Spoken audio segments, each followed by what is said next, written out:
আগামীকাল 1 জুলাই এই রাজ্যে 1,51,00,000 অন্নপূর্ণা যোজনায় আবেদন করেছিলেন। আমরা স্কুটিনি করে প্রায় 1,20,00,000 বেশি দিদি আর বোনের নামকে আমরা নথিভুক্ত করতে পেরেছি। এদেরকে আগামীকাল আমরা 3,000 করে টাকা অ্যাকাউন্টে ট্রান্সফার করব। 1,20,00,000 দিদি এবং বোন। এর মধ্যে আপনারা শুনলে খুশি হবেন, 5 লক্ষ আমাদের আদিবাসী দিদি এবং বোন আছে।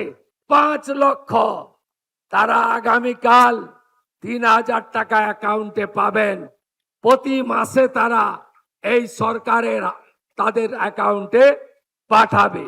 লোকপ্রসাদ শিল্পী ভাতা বৃদ্ধি সহ আপনাদের বিভিন্ন গাঁওতাগুলিকে আমাদের বাদ্যযন্ত্র এবং সাংস্কৃতিক চেতনাকে আরো এগিয়ে নিয়ে যাওয়ার জন্য আমরা উদ্যোগ গ্রহণ করেছি। আমরা আদিবাসী এলাকায় বিশেষ উন্নয়নের জন্য 350 কোটি টাকা আলাদা প্যাকেজ তৈরি করার জন্য মাননীয় মন্ত্রী ক্ষুদিরাম টুডুর দপ্তরকে দিয়েছি, যাতে তারা এই কাজটা করতে পারে।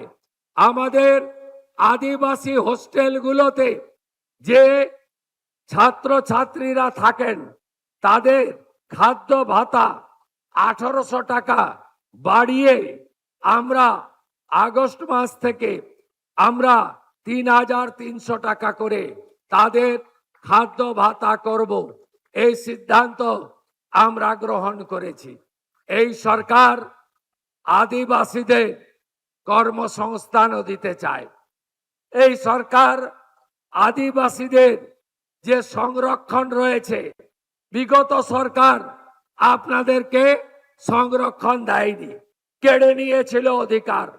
কারণ তারা পার্মানেন্ট চাকরি দিত না, কন্ট্রাকচুয়াল চাকরি দিত। আপনারা তাকিয়ে দেখবেন যত কন্ট্রাকচুয়াল চাকরি দিয়েছে সেখানে শিডিউল কাস্ট এবং শিডিউল ট্রাইবের সংরক্ষণ নীতি মানা হয়নি। শুধু তাই নয়, এই রাজ্যে হাজার হাজার ভুয়া এসটি সার্টিফিকেট দেওয়া হয়েছে। এসটি সার্টিফিকেট দেওয়া হয়েছে। আমাদের মন্ত্রী এবং দপ্তর প্রত্যেকটা ভুয়া এসটি সার্টিফিকেটের বিরুদ্ধে তদন্ত করছে এবং দোষী সাব্যস্ত হলে যিনি সার্টিফিকেট দিয়েছেন আর যিনি নিয়েছেন দুজনকেই জেলে পাঠানো হবে। এবিপি আনন্দ, এগিয়ে থাকে, এগিয়ে রাখে।